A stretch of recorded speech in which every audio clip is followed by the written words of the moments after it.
آیت نمبر 84 قل آمنا باللہ وما انزل علینا وما انزل علی ابراہیم و اسماعیل و اسحاق و یعقوب والاسباط، کہ یہ کہ ہم ایمان لائے اللہ پر اور جو نازل کیا گیا ہم پر، اور جو کچھ نازل کیا گیا ابراہیم علیہ السلام، اسماعیل علیہ السلام، اسحاق علیہ السلام، یعقوب علیہ السلام اور ان کی اولاد پر، وما اوتی موسیٰ و عیسیٰ والنبیون من ربہم، اور جو بھی موسیٰ، عیسیٰ اور تمام انبیاء علیہ السلام کو دیا گیا ان کے رب کی طرف سے، لا نفرق بین احد منہم ونحن لہ مسلمون، ہم ان میں سے کسی ایک کے مابین میں بھی کوئی تفریق نہیں کرتے اور ہم تو اللہ ہی کے فرما بردار ہیں۔ اس آیت مبارکہ کی سورہ بقرہ کی آیت نمبر 136 کے ساتھ بہت مشابہت ہے اور اس کی تقریباً تمام تفسیر جو ہے وہ وہاں پہ گزر چکی ہے۔ مختصراً یہ کہ یہاں پہ آمنا باللہ کہا گیا ہے، تو علماء کرام فرماتے ہیں کہ اس امت کو یہ عزت دی گئی ہے کہ اس آمنا میں نبی علیہ السلام بھی ہیں اور نبی علیہ السلام کے ساتھ ان کی امت بھی ہے، تو گویا کہ ہمارے ایمان کو اور نبی علیہ السلام کے ایمان کو ایک جگہ جو ہے وہ ذکر کیا گیا ہے، حالانکہ کیفیت اور معیار کے لحاظ سے زمین آسمان کا فرق ہے۔ اور پھر جن آیات میں انبیاء علیہ السلام کی ترتیب بتائی جاتی ہے تو یہ عموماً تورات اور انجیل کی ان تحریفات کا جواب ہوتا ہے جو انہوں نے اپنی کتابوں میں کی، جہاں وہ انبیاء علیہ السلام کی اس ترتیب کو آگے پیچھے بیان کرتے ہیں۔ لہٰذا وہ ابراہیم علیہ السلام کے بڑے بیٹے جو ہیں وہ بعض اوقات اسحاق علیہ السلام کو ڈکلیئر کرتے ہیں، تو یہاں پہ ترتیب بتا دی گئی کہ ابراہیم علیہ السلام کے بعد جو ہیں وہ اسماعیل علیہ السلام آتے ہیں اور پھر اس کے بعد جو ہیں وہ اسحاق علیہ السلام آتے ہیں، اور پھر یعقوب علیہ السلام کا ذکر کرنے کے بعد پھر کسی اور نبی کا، ایون یہ کہ یوسف علیہ السلام کا بھی ذکر نہیں کیا گیا بلکہ اسباط کا ذکر کیا گیا،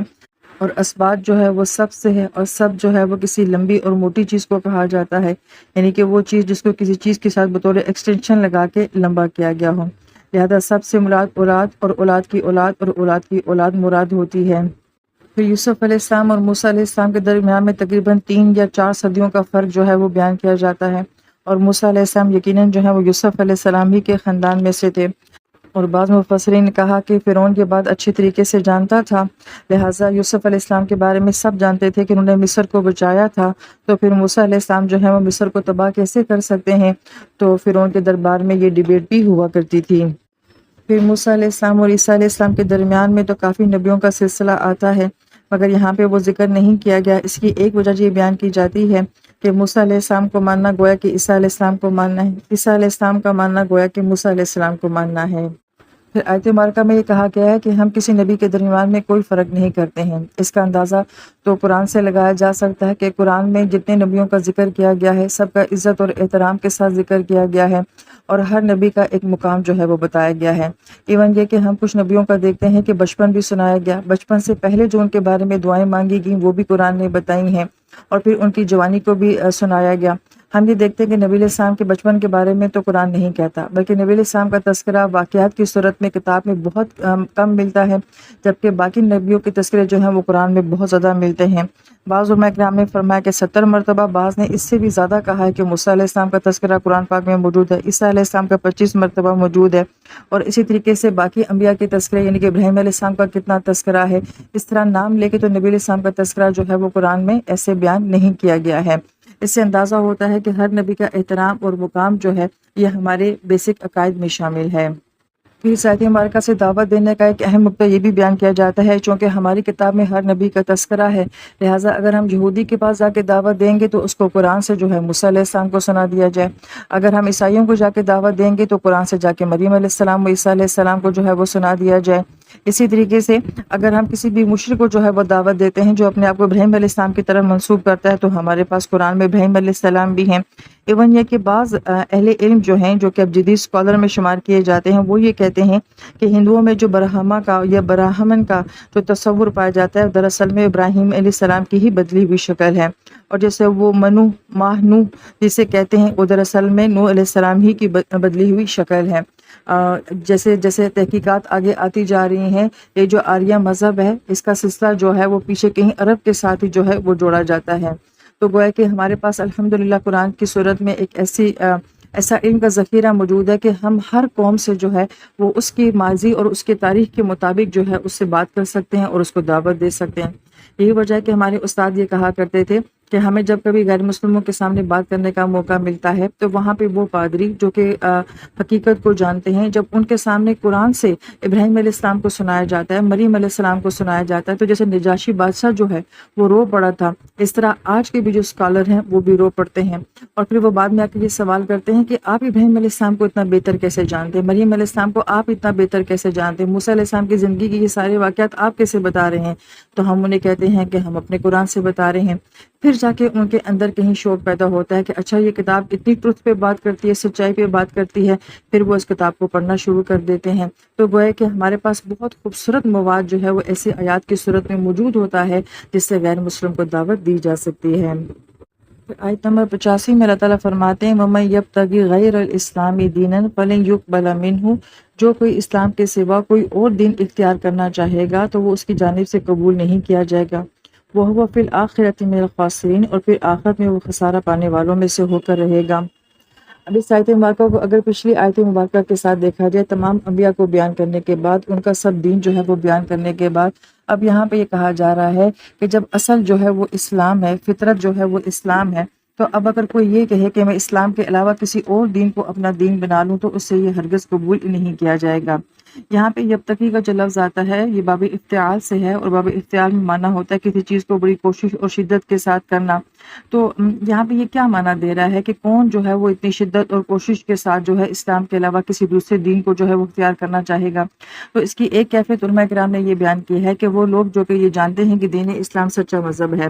اب یہ وہ لوگ ہیں جو کہ اپنی عبادت گاہوں میں واس کرتے ہیں اور لوگوں کو دعائیں کرواتے ہیں، لوگ ان کو اپنا پیشوا سمجھتے ہیں اور اپنا بڑا سمجھتے ہیں، لہٰذا ان کا معاشرے میں بڑا مقام ہے، بڑا احترام ہے۔ اب اگر یہ لوگ آ کے یہ بات کہہ دیں گے کہ اب یہ مذہب جو ہے مزید باقی نہیں رہا اور اسلام آ گیا ہے، تو ظاہری بات ہے یہ سب چیزیں ان کے ہاتھوں سے چلی جائیں گی، اور وہ جو ہیں وہ اس امت کے علماء کی طرف جو ہے وہ رجوع کریں گے، اور ہر کوئی جو ہوتا ہے وہ اتنا بہادر نہیں ہوتا کہ اتنی بہادری سے جو ہے وہ ساری بات کا اقرار کر لے اور اپنی ساری چیزوں کو جو ہے وہ قربان کر دے۔ اب سب کچھ جاننے کے بعد جب یہی لوگ جا کے اپنی عوام کے سامنے اگر یہ دین سنائیں گے جو کہ جھوٹا دین ہے، تو گویا کہ اس صورت میں کہا جا رہا ہے کہ اب وہ بڑی کوشش کے ساتھ اور بڑی محنت اور بڑی شدت کے ساتھ جس دین کو بیان کر رہے ہیں وہ اسلام کے علاوہ دین ہے، اور اگر اپنا وہ یہ عذر پیش کریں گے کہ ہم ایسا نہیں کر سکتے تھے، ہم کمزور تھے، یا ہمیں اتنا حوصلہ نہیں تھا، کسی بھی قسم کا کوئی بھی عذر اگر وہ پیش کرنا چاہیں گے، ہماری مجبوری تھی کہ ہم اسلام کو قبول نہیں کر سکے، تو آیت مبارکہ یہ کہتی ہے کہ کسی سے یہ عذر جو ہے وہ قبول نہیں کیا جائے گا، اور یہ چیز ان کے لیے آخرت میں اتنا بڑا خسارہ بن جائے گی، اور خسارہ کہا جاتا ہے ایسے نقصان کو جس کی تلافی کرنا ناممکن ہوتا ہے۔ پھر آیت نمبر 86 میں اللہ تعالیٰ فرماتے ہیں کیف یہدی اللہ قوما کفروا بعد ایمانہم، کیسے ہدایت دے گا اللہ تعالیٰ ان لوگوں کو جو ایمان کے بعد کافر ہو گئے، وشاہدوا ان رسول حق، اور انہوں نے گواہی دی کہ یہ رسول حق ہیں، وجاءہم البینات، اور ان کے پاس کھلی کھلی نشانیاں بھی آ چکی ہیں، واللہ لا یہدی القوم الظالمین، اور اللہ تعالیٰ ایسے ظالموں کو ہدایت نہیں دیتا۔ اس آیت مبارکہ کی ترتیب پہ اگر غور کیا جائے تو ہونا تو یہ چاہیے تھا کہ وہ لوگ جو کہ ایمان لانے کے بعد پھر کافر ہو گئے، لیکن آیت میں جو ہے وہ کفر کا ذکر پہلے ہو رہا ہے اور ایمان کا ذکر بعد میں ہو رہا ہے۔ اس سے علماء کرام یہ نقطہ بیان فرماتے ہیں کہ دراصل میں وہ لوگ سچا ایمان لے کر ہی نہیں آئے تھے، بظاہر تو انہوں نے شاید ہو سکتا ہے کہ ایمان کا دعویٰ کیا ہو، مگر ان کے دل جو تھے وہ کافر تھے، اس لیے کہا گیا کہ وہ لوگ جو کہ کافر ہو گئے ایمان لانے کے بعد، یعنی کہ ایمان ان کے دل میں داخل ہوا ہی نہیں تھا، وہ تب بھی کافر ہی تھے۔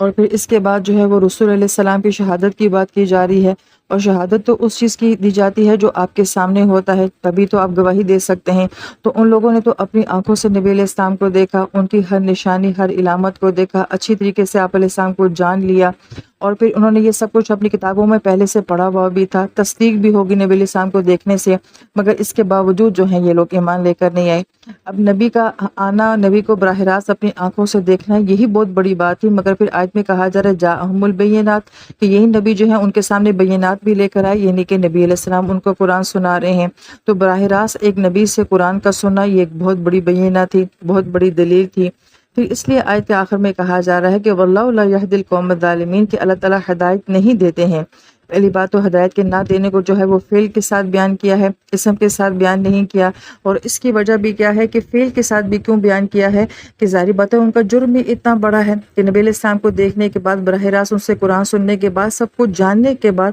پھر یہ کیوں نہیں مان رہے ہیں۔ اس لیے یہاں پہ القوم اور الظالمین لایا گیا ہے۔ الف لام لگا کے کسی چیز کو جب مرفع بنا دیا جاتا ہے تو اس کا مطلب ہوتا ہے کہ وہ عام درجے کی بات نہیں ہوتی، یعنی کوئی عام ظالم نہیں ہے، یہ خاص قسم کے ظالم ہیں۔ یہ بات سورہ بقرہ میں بھی بیان ہو چکی تھی کہ ہر طرح کا کافر جو ہوتا ہے یا ہر دور کا کافر جو ہوتا ہے وہ ایک جیسا نہیں ہوتا، ہر گنہگار بھی ایک جیسا نہیں ہوتا، اور ہر نیکی کرنے والا بھی ایک جیسا نہیں ہوتا۔ کہیں آمنو کے ساتھ بات کی جاتی ہے اور کہیں المؤمنون کے ساتھ بات کی جاتی ہے، تو گویا کہ الفاظ سے جو ہے وہ بہت فرق پڑ جاتا ہے۔ لہذا جو لوگ یہ اشکال کرتے ہیں کہ اللہ تعالیٰ خود قرآن پاک میں فرماتے ہیں کہ ہم ظالمین کو جو ہے وہ ہدایت نہیں دیتے، تو یہ سمجھ لینا چاہیے کہ یہاں پہ کن ظالمین کی بات کی جا رہی ہے اور کس دور کے ظالمین کی بات کی جا رہی ہے، اور پھر ان کے لیے کہا جا رہا ہے کہ اللہ ایسوں کو ہدایت نہیں دیتے۔ جب تک ہم قرآن پاک میں غور و فکر اور تدبر نہیں کریں گے، اس کو صحیح طریقے سے ڈیپلی سمجھنے کی کوشش نہیں کریں گے، تو پھر اس طرح کی آیات جو ہیں وہ ہمیں کنفیوز کرتی رہیں گی۔ لیکن جب ایک بندہ جان لیتا ہے کہ کس ظالم کی بات کی جا رہی ہے اور کس لیول کے ظالم کی بات کی جا رہی ہے، تو پھر اس کو لا یہدی کا لفظ جو ہے یہ کسی اشکال میں نہیں ڈالتا۔